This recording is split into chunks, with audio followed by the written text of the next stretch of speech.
Assalamualaikum warahmatullahi wabarakatuh. Perkenalkan, nama saya Galang Dr. Ma'ruf, NIM D11211072. Di sini saya akan membahas hasil PPT saya yang berjudul Konsep Pancasila sebagai Ideologi Negara.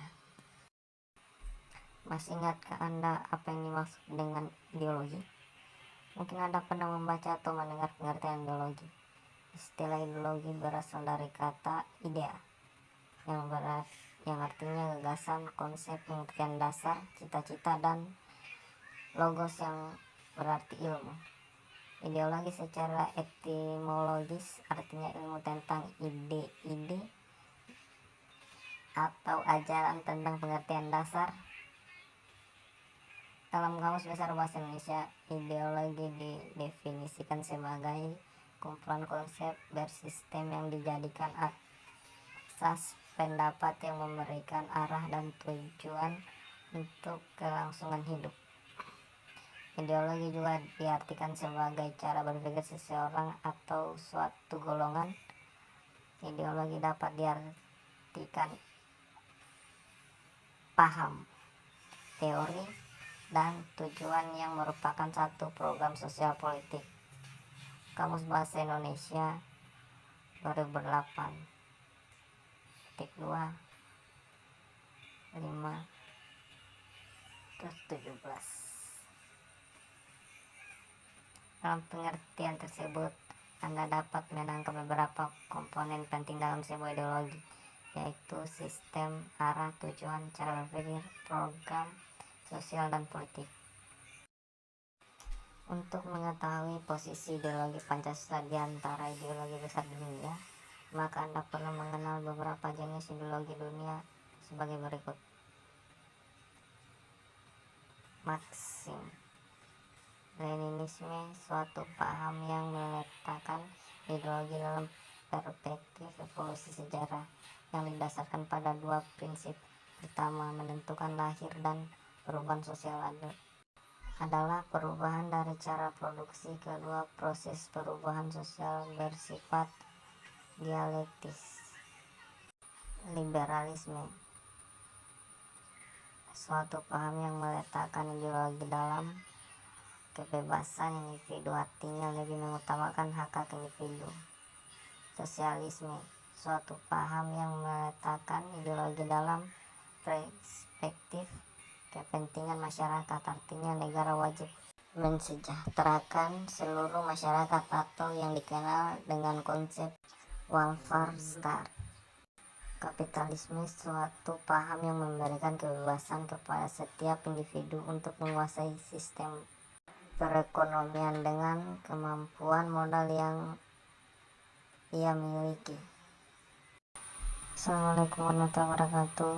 Saya akan membacakan PowerPoint kedua saya berjudul Sumber Historis Pancasila sebagai Ideologi Negara.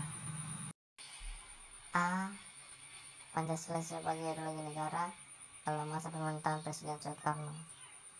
Pada masa pemerintahan Presiden Soekarno, Pancasila ditegaskan sebagai pemersatu bangsa.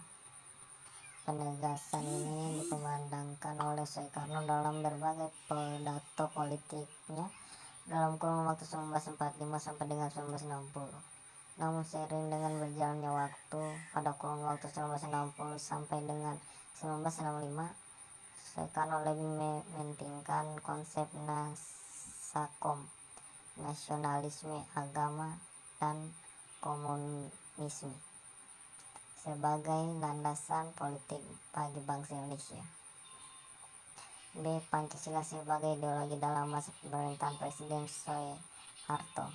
Pada masa pemerintahan Presiden Soeharto, Pancasila dijadikan sebagai asas tunggal bagi organisasi politik dan organisasi kemasyarakatan. Periode ini diwakili dengan keluarnya TAP MPR No. 11/1978 tentang pemasyarakatan nilai-nilai Pancasila. TAP MPR ini menjadi landasan bagi dilaksanakannya penataran P4 bagi semua lapisan masyarakat. Akibat dari cara-cara rezim dalam masyarakatan Pancasila memberi kesan bahwa tafsir ideologi Pancasila adalah produk rezim Orde Baru, monotafsir ideologi yang berkuasa pada waktu itu. C. Pancasila sebagai ideologi dalam masa pemerintahan Presiden Habibie. Presiden Habibie menggantikan Presiden Soeharto yang mundur pada 21 Mei 1998. Atas desakan berbagai pihak, Habibie menghapus penataran PA4. Pada masa sekarang ini, resonansi Pancasila kurang bergema karena pemerintahan Habibie lebih disibukkan masalah politik, baik dalam negeri maupun luar negeri. Di samping itu, lembaga yang bertanggung jawab terhadap sosialisasi nilai-nilai Pancasila dibubarkan berdasarkan Kepres nomor 27 tahun 1999 tentang pencabutan Kepres nomor 10 tahun 1979 tentang Badan Pembinaan Pendidikan, Pelaksanaan, Pedoman, Penghayatan, dan Pengamalan Pancasila BP7. D. Pancasila sebagai ideologi dalam masa pemerintahan Presiden Abdurrahman Wahid. Pada masa pemerintahan Presiden Abdurrahman Wahid, muncul wacana tentang penghapusan TAP nomor 25 MPRS 1966 tentang pelarangan PKI dan penyebarluasan ajaran komunisme. Di masa ini, yang lebih dominan adalah kebebasan berpendapat, sehingga perhatian terhadap ideologi Pancasila cenderung melemah. Pancasila sebagai ideologi dalam masa pemerintahan Presiden Megawati. Pada masa ini, Pancasila sebagai ideologi semakin kehilangan formalitasnya dengan disahkannya Undang-Undang Sisdiknas nomor 20 tahun 2003 yang tidak mencantumkan pendidikan Pancasila sebagai mata pelajaran wajib dari tingkat sekolah dasar sampai perguruan tinggi. F. Pancasila sebagai ideologi dalam masa pemerintahan Presiden Susilo Bambang Yudhoyono (SBY). Pemerintahan SBY yang berlangsung dalam 2 periode dapat dikatakan juga tidak terlalu memperhatikan pentingnya Pancasila sebagai ideologi negara. Hal ini tidak dapat dilihat dari belum adanya upaya untuk membentuk suatu lembaga yang berwenang untuk menjaga dan mengawal Pancasila sebagai dasar negara dan ideologi negara, sebagaimana diamanatkan oleh Kepres nomor 27 tahun 1999. Suasana politik lebih banyak ditandai dengan pertarungan politik untuk memperebutkan kekuasaan atau meraih suara sebanyak-banyaknya dalam pemilu. Mendekati akhir masa jabatannya, Presiden SBY menandatangani Undang-Undang RI nomor 12 tahun 2012 tentang pendidikan tinggi yang mencantumkan mata kuliah Pancasila sebagai mata kuliah wajib pada pasal 23 ayat 3. Lanjut ke PPT ketiga, membangun argumen tentang dinamika dan tantangan Pancasila sebagai ideologi negara. 1. Argumen tentang dinamika Pancasila sebagai ideologi negara. Dinamika Pancasila sebagai ideologi negara dalam sejarah bangsa Indonesia memperlihatkan adanya pasang surut dalam pelaksanaan nilai-nilai Pancasila. Pancasila sebagai ideologi negara dalam masa pemerintahan Presiden Soekarno, sebagaimana diketahui bahwa Soekarno termasuk salah seorang perumus Pancasila, bahkan penggali dan pemberi nama untuk dasar negara. Dalam hal ini, Soekarno memahami kedudukan Pancasila sebagai ideologi negara. Namun dalam perjalanan pemerintahan, ideologi Pancasila mengalami pasang surut karena dicampur dengan ideologi komunis dalam konsep Nasakom. Pancasila sebagai ideologi dalam masa pemerintahan Presiden Soeharto diletakkan pada kedudukan yang sangat kuat melalui TAP MPR nomor 11 tahun 1978 tentang pemasyarakatan P4. Pada masa Soeharto ini pula Ideologi Pancasila menjadi asas tunggal bagi semua organisasi politik dalam Orpol dan organisasi masyarakat dalam kurung Ormas. Pada masa era reformasi, Pancasila sebagai ideologi negara mengalami pasang surut dengan ditandai beberapa hal seperti enggaknya para penyelenggara negara mewacanakan tentang Pancasila, bahkan berujung pada hilangnya Pancasila dari kurikulum nasional, meskipun pada akhirnya timbul kesadaran penyelenggaraan negara tentang pentingnya pendidikan Pancasila di perguruan tinggi. 2. Argumen tentang tantangan terhadap Pancasila sebagai ideologi negara. Pada bagian ini akan ditemukan berbagai tantangan terhadap Pancasila sebagai ideologi negara. Unsur-unsur yang mengaruhi tantangan terhadap Pancasila sebagai ideologi negara meliputi faktor eksternal dan internal. Adapun faktor eksternal meliputi hal-hal berikut. 1. Pertarungan ideologis antara negara-negara superpower, antara Amerika Serikat dan Uni Soviet antara 1945 sampai 1990 yang berakhir dengan bubarnya negara Soviet sehingga Amerika menjadi satu-satunya negara superpower. 2. Menguatnya isu kebudayaan global yang ditandai dengan masuknya berbagai ideologi asing dalam kehidupan berbangsa dan bernegara karena keterbukaan informasi. 3. Meningkatnya kebutuhan dunia sebagai akibat pertambahan penduduk dan kemajuan teknologi sehingga terjadi eksploitasi terhadap sumber daya alam secara masif. Dampak kontrinya adalah kerusakan lingkungan seperti banjir, kebakaran hutan. Adapun faktor internal meliputi hal sebagai berikut. 1. Pergantian rezim yang berkuasa melahirkan kebijakan politik yang berorientasi pada kepentingan kelompok atau partai sehingga ideologi Pancasila sering terabaikan. 2. Penyalahgunaan kekuasaan dalam kurung korupsi mengakibatkan rendahnya kepercayaan masyarakat terhadap rezim yang berkuasa sehingga kepercayaan terhadap ideologi menurun drastis. Ketidakpercayaan terhadap partai politik atau parpol juga berdampak terhadap ideologi negara. Lanjut ke PPT keempat, hakikat Pancasila sebagai ideologi negara. A. Dimensi realitas mengandung makna bahwa nilai dasar yang terkandung dalam dirinya bersumber dari nilai real yang hidup dalam masyarakatnya. Hal ini mengandung arti bahwa nilai Pancasila bersumber dari nilai kehidupan bangsa Indonesia, sekaligus juga berarti bahwa nilai Pancasila harus dijabarkan dalam kehidupan nyata sehari-hari, baik dalam kaitannya dengan kehidupan bermasyarakat maupun dalam segala aspek penyelenggaraan negara. B. Dimensi idealitas mengandung cita-cita yang ingin dicapai dalam berbagai bidang kehidupan masyarakat, bangsa, dan negara.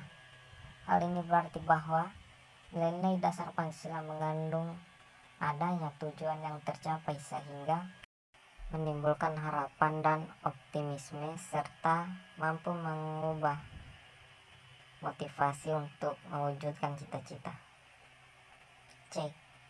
Dimensi fleksibilitas mengandung relevasi atau kekuatan yang merangsang masyarakat untuk mengembangkan pemikiran-pemikiran baru tentang nilai dasar yang terkandung dalamnya. Dengan demikian, Pancasila sebagai ideologi bersifat terbuka karena bersifat demokratif dan mengundang dinamika internal yang mengundang dan merangsang warga negara yang meyakininya untuk mengembangkan pemikiran baru tanpa khawatir kehilangan hakikat dirinya.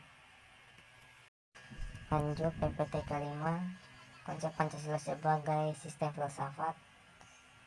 Apa yang dimaksud dengan sistem filsafat?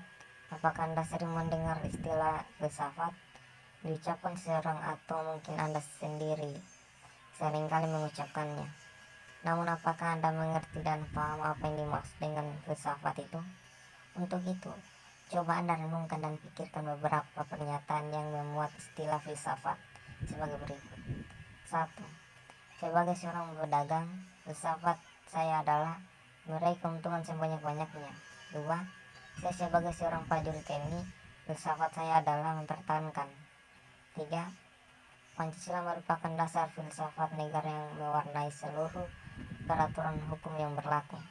4. Sebagai seorang wakil rakyat, maka filsafat saya adalah bekerja untuk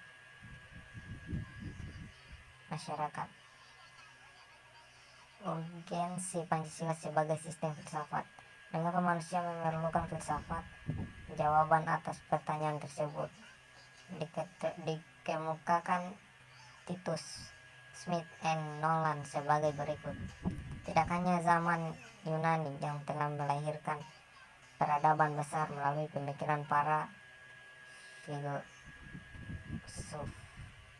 Di zaman modern sekarang pun, manusia memerlukan filsafat karena beberapa alasan. Pertama, manusia telah memperoleh kekuatan baru yang besar dalam sains dan teknologi, telah mengembangkan bermacam-macam teknik untuk memperoleh ketentraman atau security dan kenikmatan. Akan tetapi pada waktu yang sama manusia merasa tidak tentram dan gelisah karena mereka tidak tahu dengan pasti makna hidup mereka dan arah harus tempuh dalam kehidupan mereka. Kedua, filsafat melalui kerjasama dengan disiplin ilmu lain memainkan peran yang sangat penting untuk membimbing manusia kepada keinginan-keinginan dan aspirasi mereka. Dengan demikian, manusia dapat memahami pentingnya peran filsafat dalam kehidupan bermasyarakat, bangsa, dan bernegara. Lanjut PPT ke-6, sumber historis Pancasila sebagai sistem filsafat. A. Sila Tuhan Yang Maha Esa. Sejak zaman purbakala hingga pintu gerbang kemerdekaan negara Indonesia, masyarakat Nusantara telah melewati ribuan tahun. Pengaruh agama-agama lokal yaitu sekitar 14 abad, pengaruh Hindu dari Buddha 7 abad, pengaruh Islam dari 4 abad, pengaruh Kristen. Tuhan telah menyerah dalam ruang publik Nusantara. Hal ini dapat dibuktikan dengan masih berlangsungnya sistem penyembahan dari berbagai kepercayaan dalam agama-agama yang hidup di Indonesia. Pada semua sistem religi politik tradisional di bumi termasuk di Indonesia, agama memiliki peranan sentral dalam pendefinisian institusi sosial. B. Sila kemanusiaan yang adil dan beradab. Nilai-nilai kemanusiaan dalam masyarakat Indonesia dilahirkan dari perpaduan pengalaman bangsa Indonesia dalam menyejarah. Bangsa Indonesia sejak dahulu dikenal sebagai bangsa maritim, telah menjelajah ke berbagai penjuru Nusantara, bahkan dunia. Hasil pengembaraan itu membentuk karakter bangsa Indonesia yang kemudian oleh Soekarno disebut dengan istilah internasionalisme atau perikemanusiaan. Kemajuran konsepsi internasionalisme yang berwawasan kemanusiaan yang adil dan beradab menemukan ruang pembuktiannya segera setelah proklamasi kemerdekaan Indonesia. Berdasarkan rekam jejak perjalanan bangsa Indonesia, tampak jelas bahwa sila kemanusiaan yang adil dan beradab memiliki akar yang kuat dalam historisitas kebangsaan Indonesia. Kemerdekaan Indonesia menghadirkan suatu bangsa yang memiliki wawasan global dengan kearifan lokal, memiliki komitmen pada penerbitan dunia berdasarkan kemerdekaan. C. Sila Persatuan Indonesia. Kebangsaan Indonesia merefleksikan suatu kesatuan dalam keragaman serta kebaruan, dan keislaman. Indonesia adalah bangsa majemuk paripurna yang menakjubkan karena kemajuan sosial, kultural, dan teritorial dapat menyatu dalam suatu komunitas politik kebangsaan Indonesia. Indonesia adalah sebuah bangsa besar yang mewadahi warisan peradaban Nusantara dan kerajaan-kerajaan berhari terbesar di muka bumi. Jika di tanah dan air yang kurang lebih sama, nenek moyang bangsa Indonesia pernah menorehkan tinta keemasannya, maka tidak ada alasan bagi manusia baru Indonesia untuk tidak dapat mengukir kegemilangan. D.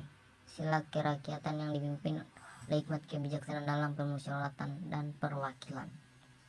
Demokrasi sebagai bentuk pemerintahan dari rakyat, oleh rakyat, dan untuk rakyat memang merupakan fenomena baru di Indonesia yang muncul sebagai ikatan formasi negara Republik Indonesia Merdeka. Sejarah menunjukkan bahwa kerajaan-kerajaan pra-Indonesia adalah kerajaan feodal yang dikuasai oleh raja-raja autokrat. Meskipun demikian, nilai-nilai demokrasi dalam taraf tertentu telah berkembang dalam budaya Nusantara dan dipraktikkan setidaknya dalam unit politik kecil seperti desa di Jawa, negeri di Sumatera Barat, Banjar di Bali, dan lain sebagainya. Tak Malaka mengatakan bahwa paham kedaulatan rakyat sebenarnya telah tumbuh di dalam kebudayaan Minangkabau. Kekuasaan raja dibatasi oleh ketundukannya pada keadilan dan kepatuhan. Kemudian Hatta menambahkan ada dua anasir tradisi demokrasi di Nusantara, yaitu hak untuk mengadakan protes terhadap peraturan raja yang tidak adil dan hak untuk menyingkir dari kekuasaan raja yang tidak disenangi. Lanjut PPT terakhir, dinamika Pancasila sebagai sistem filsafat. Pancasila sebagai sistem filsafat mengalami dinamika sebagai berikut. Pada era pemerintahan Soekarno, Pancasila sebagai sistem filsafat dikenal dengan istilah filosofi Krodis. Gagasan tersebut merupakan perenungan filosofi Soekarno atas rencana berdirinya negara Indonesia Merdeka. Ide tersebut dimaksud sebagai dasar kerohanian sebagai penyelenggaraan kehidupan bernegara. Ide tersebut ternyata mendapat sambutan yang positif dari berbagai kalangan, terutama dalam sidang BPU PKI pertama, persisnya pada 1 Juni 1945. Namun ide tentang filosofi Krodis belum diuraikan secara rinci, lebih merupakan adagium politik untuk menarik perhatian anggota sidang dan bersifat teoritis. Pada era Soeharto, kedudukan Pancasila sebagai sistem filsafat berkembang ke era yang lebih praktis. Dalam hal ini, istilah yang lebih tepat adalah Weltanschauung.